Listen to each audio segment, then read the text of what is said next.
That boy been cheat on miss. Bang, bang, bang, boy, shit break. On the hard thing, got an Alabama, you can add Nick say. Whoa, nah. What's the word? It's your boy, the Alabama Hitta, and you are now tuned in to Hit Squad TV. Off the rip, I need y'all to hit that like button, hit the subscribe button, hit the bell on the side to be notified on each and every time we decide to slide that way. And today, we in Orange Mound, Tennessee, in the heart of South Memphis. Fam, we gotta lock in with Orange Mound quick. Yeah, Hernandez Govan. You know, he next up to bat, and every round goes higher and higher. We just sat and listened to Cornelius Smith empty his guts on the stand to the world. And now, we gotta go one round higher and tap in with the infamous Orange Mound Quet.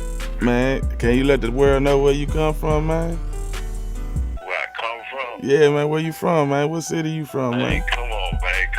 You know, man. The world should already know what's for the ones who don't know, man. I'm from Memphis, Tennessee, man. Orange Mound, Tennessee, man. You did. Already, my guy. And as we all know, Quet was known as the facilitator. The only one out of the three arrested for the demise of young Dolph that was let loose on a bond, you know. And I think we know now to a certain extent why Quet was released, you know. Let's do a deep dive and go back and see how this all came about. Continuing that breaking news in young Dolph's case, Hernandez Govan, one of the prime suspects in the rapper's death, is now out of jail on a $90,000 bond. Our Jarita Patterson was in court today and learned that new bond is based partially on new details of his possible role in the crime. District Attorney Steve Morroy tells WREG young Dolph's family agreed to the bond setting. Hernandez Govan is the man the DA first said solicited the killing of rapper Young Dolph in 2021. Now the DA says investigators have learned more information in his case. We've come into some information about Mr. Govan's role and medical conditions that make us think that this is the best resolution in order to get justice for the case. So at the end of the day, the court cited safety and medical concerns as two of the reasons for the bond. That case is set to continue July 13th.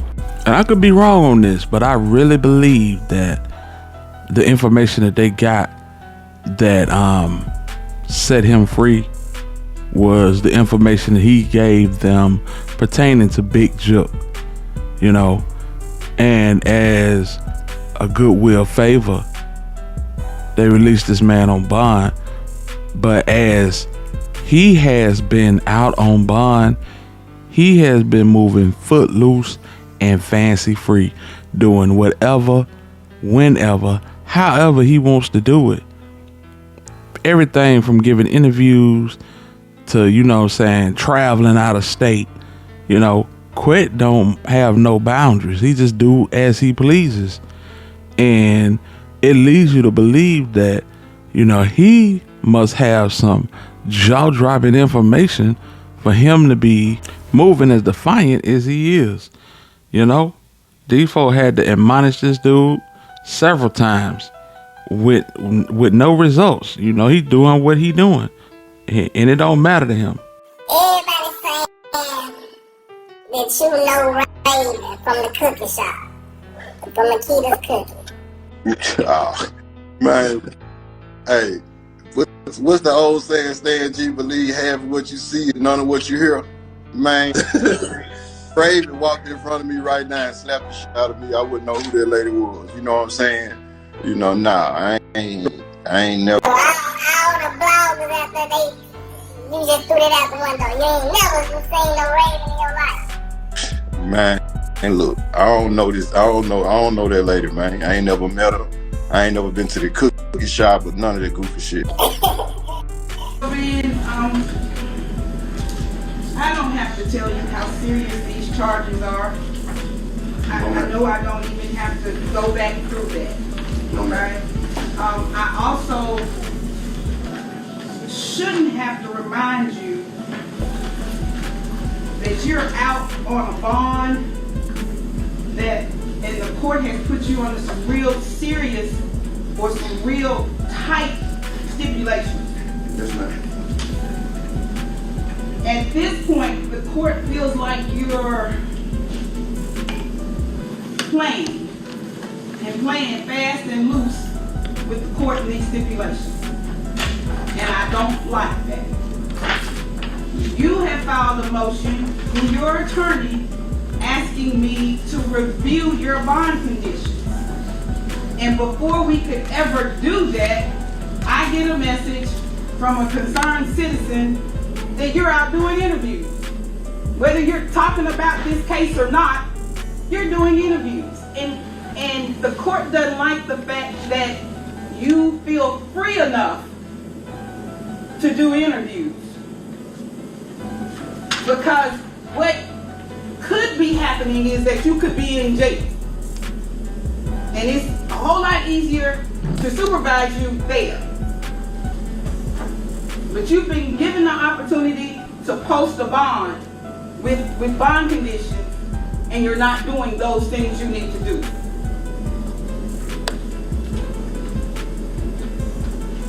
We're going to review those bond conditions on March the 1st. But let me make myself extremely clear to you that you are to not have any interviews with anybody for any reason. Your attorney has assured me that nothing was said about this case in that interview, and I have no reason not to believe what he told me was true. But like I said, you should not be interviewing with anyone. You should not be making any public statements, and you should be in the house. That means not going to anybody's funeral. Put your hand down. You're speaking through your attorney at this point. Yes, ma'am. That means not going to funerals or anywhere else. That means in the house as of right now. Yes, ma'am.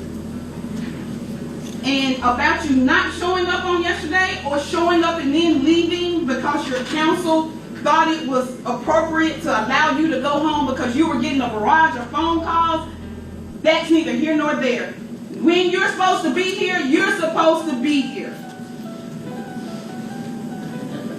Were you not on my docket yesterday? Yes, ma'am. You were supposed to be here. Bottom line.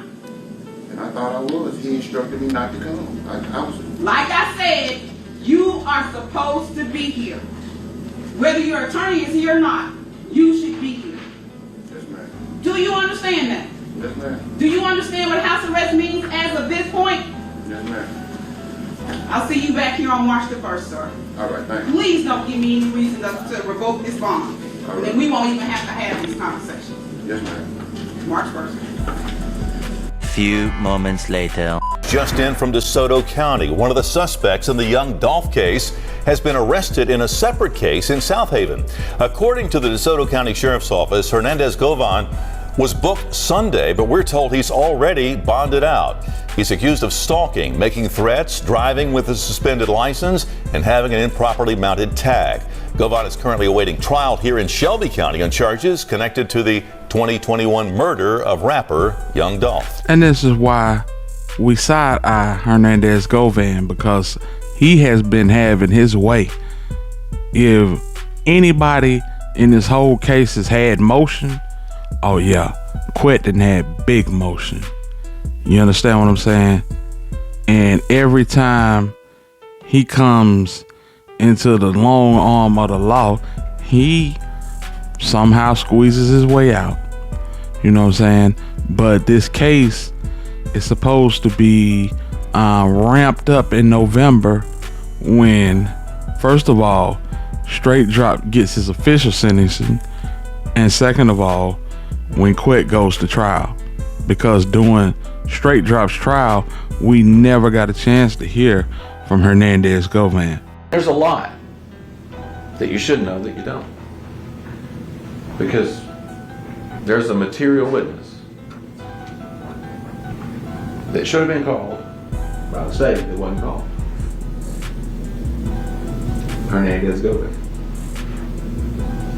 And maybe some of you sat through this and thought, I want to hear what he has to say. And when I told you in the opening statement, I said it's important, right, for you to weigh out and be able, as part of your duty as jurors, to be able to compare those two testimonies together. I'm sure some of you were thinking, yeah, that would make sense. I know we talked about that in voir dire, about getting two people to talk to kind of differentiate. Some of you that may have been a teacher, talking about that as one of the ways that you try to figure out who's telling the truth, who isn't. But you weren't able to do that. You weren't able to do that. You were deprived of that. And to be clear, as you heard about Hernandez Govan, he was cooperating in this investigation. He met with law enforcement on at least 2 occasions pursuant to a proffer agreement, which meant he was allowed to go in and give information and not have his words used against him later. Now, in Quet's defense, my rating gonna be for me. It ain't finna be for Justin Johnson. Nah, he wanted to get Quet on the stand and spin him, you feel me? But I feel like Quet was saying that if he ratting for him, he ain't ratting for nobody else. And you not finna get me up there and cast no reasonable doubt to get this guy free when this guy basically got to a certain level within the CMG organization and cut me off. Yeah, I said it. He got to a certain level to where he wanted Jook to manage him, and he didn't want to have nothing else to do with Quet. Quet ain't like it. When everything came crumbling, it was only a matter of time before Quet started talking. So yeah, we have to get Quet in court. That trial must take place because there are situations that we still don't know about. Situations that Cornbread didn't know nothing about. Situations that only Straight Drop knew about, and we know Straight Drop's opinion on this whole situation. Yeah, Drop said you can throw away the keys before he'll ever eat the cheese. You know what I'm saying? So salute to him. He finna do day for day. And like I said before, I really believe that, when it's all said and done, Drop will get life without parole, and Cornelius will get life with an option for parole at some point. But yeah, we gotta get Quet in that courthouse. This trial gotta take place. We also know that there's other things going on behind the scenes. I honestly believe they putting the case together to take down the organization known as Collective Music Group. Yeah, but we're gonna pay close attention to this. And even though we got justice for Dolph on Straight Drop's behalf, this is not over. This is not over by a long shot. And I believe everybody in here know it. 2025, I believe it's gonna be indictment time again. Yeah, another spinoff to this sad story. You know what I'm talking about? But this your boy Hitta, man. Y'all lock in with me. And holler at me in the comments. Let me know how y'all feel about this. Y'all think I'm reaching? Y'all think it's cap? Y'all feel like God's hands are clean? Y'all don't feel like nothing's gonna come of CMG? Let me know. Lock in with your boy. Yeah. This has been your boy, the Alabama Hitta. And if you still rocking with me and you enjoying the content, hit that like button, fam. Hit the subscribe button. Hit the bell on the side to be notified on each and every time we decide to slide. And until the next time we decide to spin, I'm in the win. Salute to the hitters. That way. Yeah.